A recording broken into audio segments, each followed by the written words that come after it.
Hello.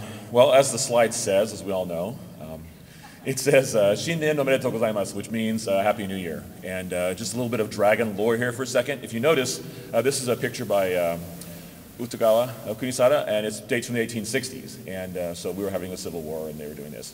So one of the things that's interesting to note here is the dragon has 3 claws. And that's because Japanese dragons have 3 claws, Korean dragons have 4 claws, and Chinese dragons have 5 claws. And in Japan, they say that the dragon started in Japan. They were born in Japan, and they moved towards China, gaining a toe as they went. And in China, they say the dragon started in China, and they had 5 toes, and they lost a toe as they went towards Japan. So it depends entirely on your perspective. I want to rectify an error here in the beginning. And I wanted to acknowledge my colleague and former Academic Senate President, Ignacio Arcon. His service has been fantastic.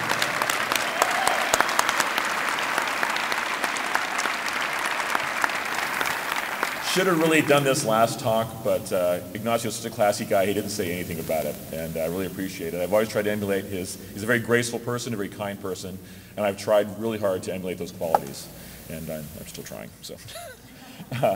Okay, so let's talk about this report. This is I look at this as a report. This is in the fall, what I want to do. You know, what kind of goals are we trying to get to? What are the things we're trying to accomplish? And then in the spring, I'm giving you guys an update on what actually happened. So what do we do? What have we been working on? And how we're going to move forward in the future. One thing to note here is my big thing is faculty voice. I'm very interested in representing you and making sure that we're parts of the conversations that occur on this campus. When things need to be decided, we need to be in the middle of this. We try really hard to do that, and the Senate tries really hard to do that too. Also, we try to be proactive, not reactive. And this can have several side effects. One of them is sometimes we talk about things that are incredibly unpleasant. The best time to talk about unpleasant things is when you don't have to, because you can think very clearly about those issues. For instance, one of the things we're going to tackle this semester is we're going to tackle program discontinuance. And there's no talk about what that means in English, cutting programs. No one's talking about that yet, but we need to get in front of stuff. If it's ever going to happen, we need to know it's coming, and we need to have a say about it. So we're going to talk about it in the Senate. It's an unpleasant conversation, but you know something? You got to have those conversations if you want to have a say in stuff. Otherwise, what happens is events happen, people react, and you have no say. So we want to have a say as faculty, and so we're going to be talking about these things, and if you hear us talking about those things, don't worry. No one's saying anything about cutting programs. But if it is ever going to happen, I tell you, the budget isn't looking any better on the state level. We want to be well prepared as faculty. And so I want to hear from you guys. We want to get a hold of this thing and tackle these things. So that's a big thing I'm big on, is being proactive. So how do we do? Well, let's, oh, and by the way, when I say I'm doing this, I'm doing that, the reality is I say a few things that kibitz a little bit, and a lot of other people work very, very hard. And I really appreciate that, because all these things happen with all of us together. It doesn't happen, I'm just part of this thing. So one of the things we wanted to do was we wanted to influence the conversation on TLUs. And as we talked about last time, TLUs are the coin of the realm, right? It shapes what kind of college we have. How those TLUs are allocated and how they get where they get shapes our college. And we wanted to be a part of that conversation. We wanted to be in the middle of the conversation. And what we did is we wanted to have influence on both aspects of the conversation. The first one is, it says guidelines for, can't read my one here. For reallocations, the reallocation guidelines, it's the top part here. It is influence in the conversation among the deans, the EVP, and the president. We want to have influence in that conversation because they're the people who are responsible for allocating those TLUs. We also want to have influence at the department level, so when the TLUs come to us as a department, we go ahead and have influence on that too. So how do we do that? Well, what we did is we had this process. And what I'd like you to do, if you'd cooperate this a little bit, is when I say what the group was, if you were a part of that group, could you please stand up and stay standing? It won't take too long. I'm sorry about this. A little exercise in the morning, but it'll be good. So the first thing we did is we convened a summer work group. So the summer work group, folks, if you're here, please stand up. And the summer work group came up with the overall process. Next, the steering committee came up with some preliminary questions. If you're in the preliminary steering committee, please stand up. If the Senate then refined the questions, if you're on Senate, please stand up. I see some of you who are on the Senate who are not, and stay standing. This is important. It's really relevant. Trust me on this one. Next, we had a faculty forum. We all got together and discussed what kind of college we want to be, these big, big questions. If you were at the forum, please stand up. We then had an ad hoc committee which got together and discussed how to modify these questions. If you were on the ad hoc committee, please stand up. See where I'm going with this? The Senate again refined things. If you're on the Senate and haven't stood up, I know who's on the Senate, by the way. I do sit in front of the table. Stand up. Then we had another faculty forum. If you attended that, please stand up. Oh, by the way, during this time, people were talking about this and sending me stuff. So if you sent something or talked to people about this, please stand up. The Senate then created some final recommendations. The Senate then brought the recommendation to the division. If at the division meeting you talked about this, please stand up. Then the Senate unanimously approved these things. What we did is we approved all these things. The things we approved were specific recommendations. Keep standing, don't sit down. The specific recommendations on how to allocate TLUs. Next, what we did was we distributed to the chairs some TLU allocation materials. So if you were a chair who slaved on this, and there were at least 47 things turned in, so please stand up. And we asked for a spreadsheet and a narrative. And I have to tell you, all those narratives were out and they were very thoughtful. And I was really touched. When you do something like this, you're always terrified because you don't know what's going to happen. And I'm so happy to say that the faculty stood up so well. Okay, and then look around. Look at all the people standing up. That is collaboration. That is faculty voice in action. I did this so you could see so much all of us working together. I mean, there it is. You saw all the people involved in this. And some of you were too shy to stand up. I recognize you. So there was even more than what showed up here.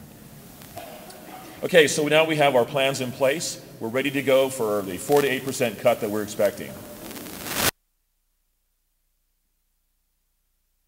What happened is this. We have some problems that arose within the college that we have to resolve. The good news, I'll start with the good news first. The good news is the cuts will not be anywhere near as bad as we thought. Yay! Which actually makes things worse than we thought. Boo. Yeah, and I'll get to that in a second. What happened was we have a couple of issues. One of them is our TBA hours. The state has decided we're going to interpret TBA rules differently and we're going to train our investigators to really focus on those. So to protect the college, we're not going to claim those TBA hours. So now all of a sudden we have a certain amount of FTES, full-time equivalent students, that we need to make up. So that's one thing. Another thing is our colleagues in continuing education are converting some of their courses to fee-based. Those come off our FTS numbers also. So we have more things to make up. Since we have two things to make up, that has to come from somewhere, and it's going to come from the credit program. So we'll add. It's not actually adding, okay? When people say add, it's you come down here and you come up to here. You cut all the way down to here and you come back a little bit. That's not really adding. We will have a slight restoration to help make up for that. So the cuts won't be as bad. So everything is fine.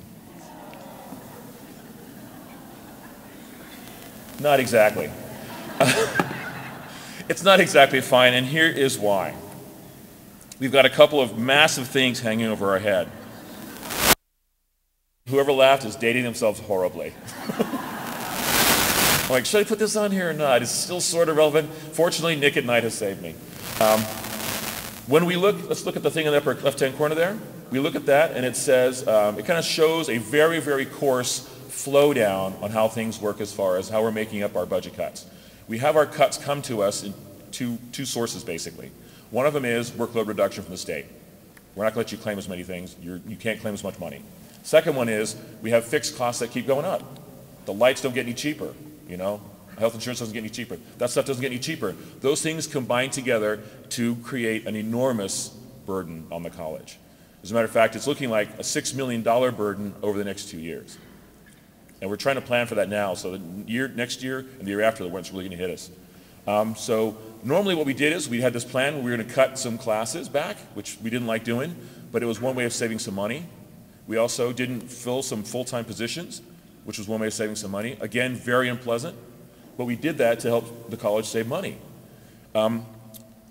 Also, our colleagues in continuing ed cut back a bit too, and to help us save money. So we're all pitching in.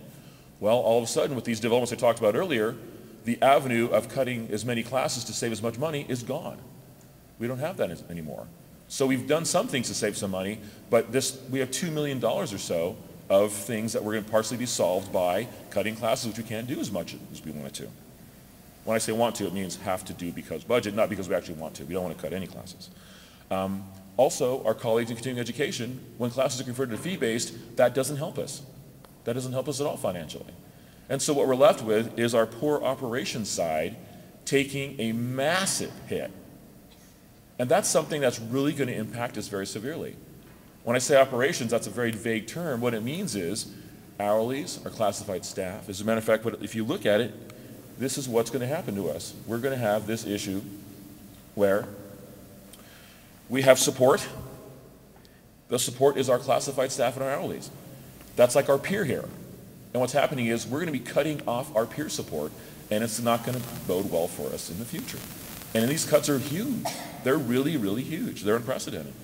And so we're going to have issues our students are going to have issues because the support's not going to be there to the degree which we want it to be there. And that is something that is new for us. This level of cutting to our support system, our support structure, is unprecedented. So we get a little temporary relief. And by the way, the relief we're getting on the classes is only temporary. If the governor's budget proposal doesn't pass, it's going to whack away at us like nothing else. And what's going to happen is, if that does happen, we're ready. We will influence that conversation. The work that you all have done will influence that conversation. What we've done is we've allowed our administration to act quickly in alignment with what we want. And that's a great thing. So I am really, really happy with the work that's been done by you guys, because we have made substantive impact to that conversation. And what's wonderful is the administration and the faculty are actually very closely aligned on these issues. And that is a really good thing, because it moves the college forward in a very positive way in light of a very negative situation. So again, you should really feel proud about all that work you've been doing. And it's been a lot of work, I got to tell you. It's been a huge amount of work for everybody. Chairs especially, so thanks again for all the work. So we are facing some significant challenges. And how will we meet those challenges? Well, we'll meet those challenges together. Practically speaking, the deans and chairs will be talking to you about how we can cut our operational budgets. Take that conversation very seriously, because that money will be pulled out of us somehow. And if you can sacrifice, it will be much for the benefit of the college. So if you can, please do that. We need to keep talking.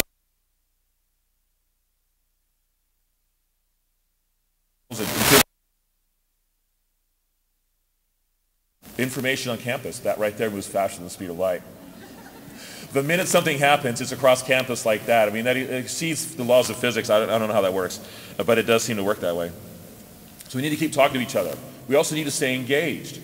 I think the process that we went through to get to our TLU allocations, to influence those conversations, and don't forget, the main focus was influence the conversation. Talk about how we want our college to change and grow, or not grow. That was the main focus. That has been accomplished, and accomplished very well. Doesn't mean we get to go to sleep now. We need to stay engaged. There are lots of things we need to decide, lots of things we need to talk about, and I will, of course, be badgering all of you to help talk about them. Well, it's your own fault, you know. You did such a good job last time. You've only encouraged me. So the best part is, of course, we have wonderful colleagues. We have great classified staff. We have good administrators. We've got a bunch of really good people, and we have wonderful students. And I got to tell you, that is the thing that gets me out of bed every morning to come to work, is our wonderful students and our great colleagues. Well, that and my dog, who likes to look me in the face. You a happy and productive spring semester. And don't forget about us. That's the ways you can keep in touch with us. So, welcome to the new semester. Take care.